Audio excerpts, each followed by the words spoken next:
स्वागतम सुस्वागतम। स्वागत है मित्रों आपका हमारे YouTube चैनल दलितों की कहानियाँ में। चलिए आचार्य कौलक्लुरी इनाक जी की कहानियों का रसानंद लेते हैं।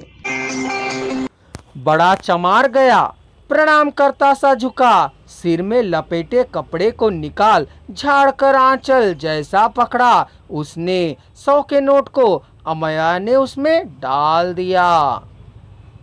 इन सब को देखने वाले नागेश्वरचारी को बुखार चढ़ता सा लगा।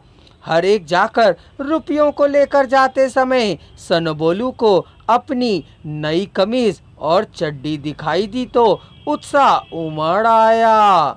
हमेशा लंगोटी से ही दिखाई देने वाला वह छोटा सा लड़का नए कपड़ों के लिए लंगोटी पहने ही 10 लोगों के बीच खड़ा रहा।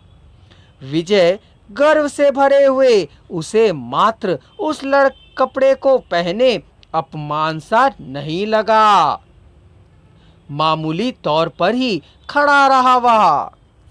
शंकर रेड्डी की पानी को देखने पर क्रोध और सनबोलू को देखकर दुख लग रहा था।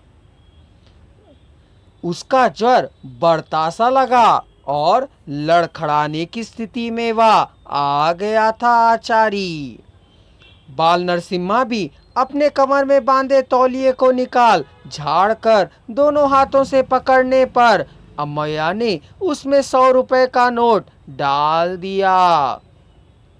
उसके पीछे खड़े बजाने वाले ने आगे आकर तौलिया फैलाकर रुपए ले लेने के बाद बाल नरसिम्हा फिर आगे आकर आंचल को फैलाया।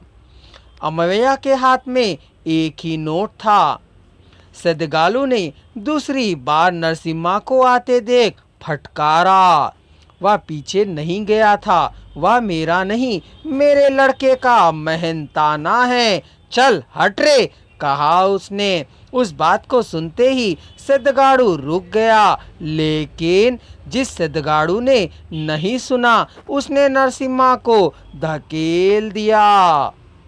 बाल नरसिम्हा नीचे गिर गया, धूल में लौट कर उठा। मेरे बेटे को मेहनताना क्यों नहीं मिलेगा, कह उसने कपड़े को फैलाया। जो कहा जा रहा है वह तुम्हारे लिए नहीं है क्या, कह उस सदगाड़ू ने फिर पीछे धकेल दिया। इस बार वह और दूर जा गिरा।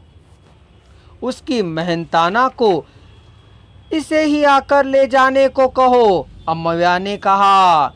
जा रे, ले आ, कह उठते हुए नरसिम्हा ने सनबोलू से कहा। चबूतरे पर खड़ी अमया के पास सनबोलू जाकर खड़ा हुआ। उस लड़के ने बड़ी स्त्री अमया के पैरों को प्रणाम नहीं किया। वह खड़ा होने पर ही उसके पैरों तक पहुंच रहा था। डॉक्टर नागेश्वरचारी की आंखों में पतली सी कांति की रेखा पूरब से पश्चिम की ओर रेंगती चली गई। उसने देखा कि उसने पैरों को प्रणाम नहीं किया है। प्रणाम कहो रे, सिद्धबाड़ू ने कहा। उसने रोका। सनबोलू ने हाथ फैलाए। उसने नोट नहीं डाला। आंखों में नई कमीज चड्डी रंग बिरंगे रंगों वाली उसे दिख रही थी।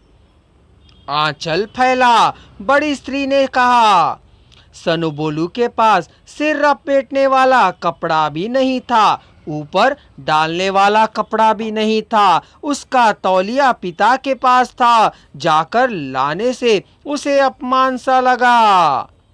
नागेश्वराचारी गणाचारी की तरह झूमने लगा था। रोके नहीं रुक रहा था उसका बुखार।